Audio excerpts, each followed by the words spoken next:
नाव सुचणं एक खूप मोठी प्रोसेस होती. कारण सिनेमा लिहून तयार झाला. त्याची सायमल्टेनियसली कास्टिंग पण चालू होती. सगळ्या गोष्टी झाल्या होत्या, पण नाव ठरत नव्हतं. खूप नावं आली होती.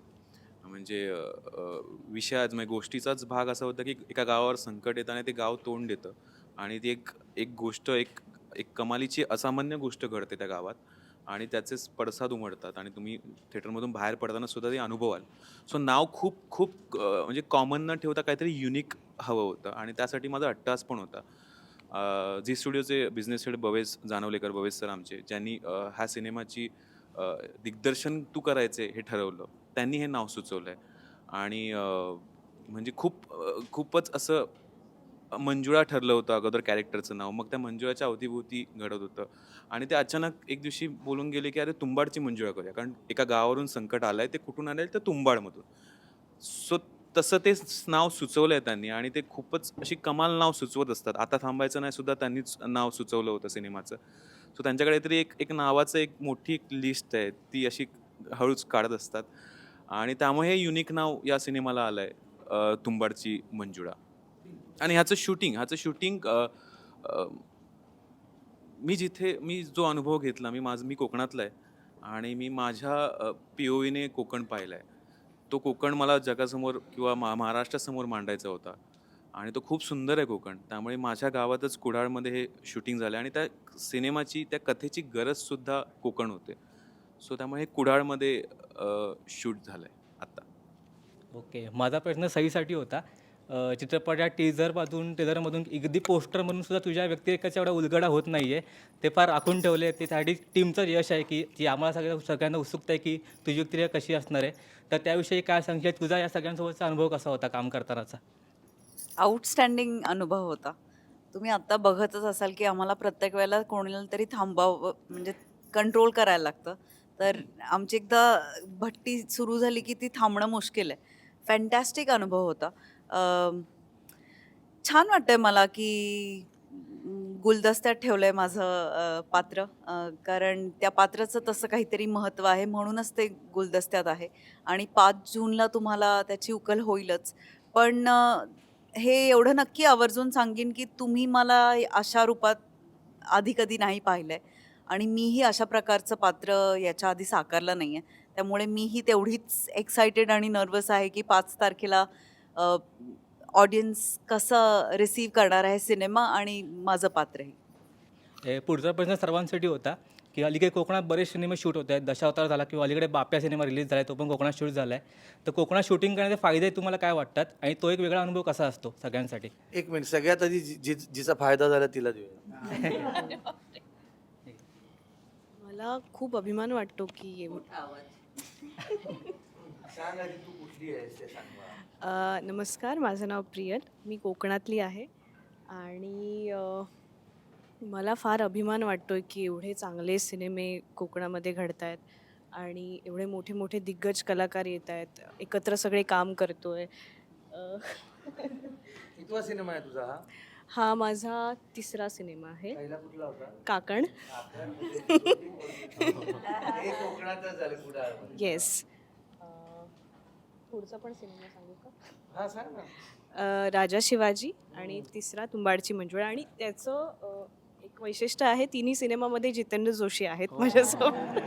नाही नाही, कोकणात हं, आता शूटिंग होतं त्याचा कोकणातल्या माणसांना काय फायदा होतो ते सांग. हं.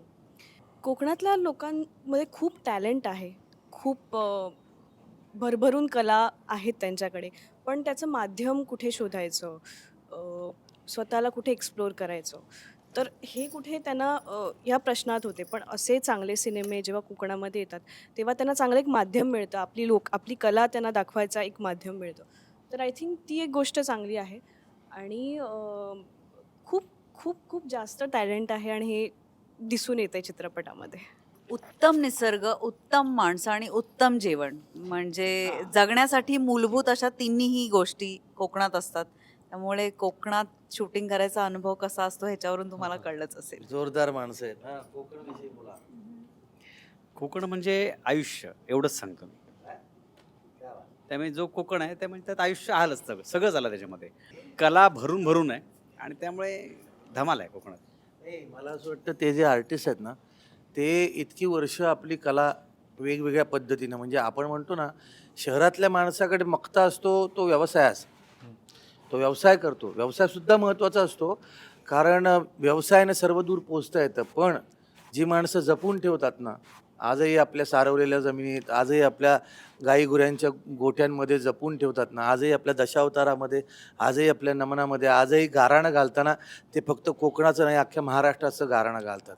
म्हणून ती जी कोकणातली कला आहे, ती माणसं आहेत ना, ती अमूल्य आहेत. त्याची कुठल्याच प्रकारे कशातच मोजता येणार नाही.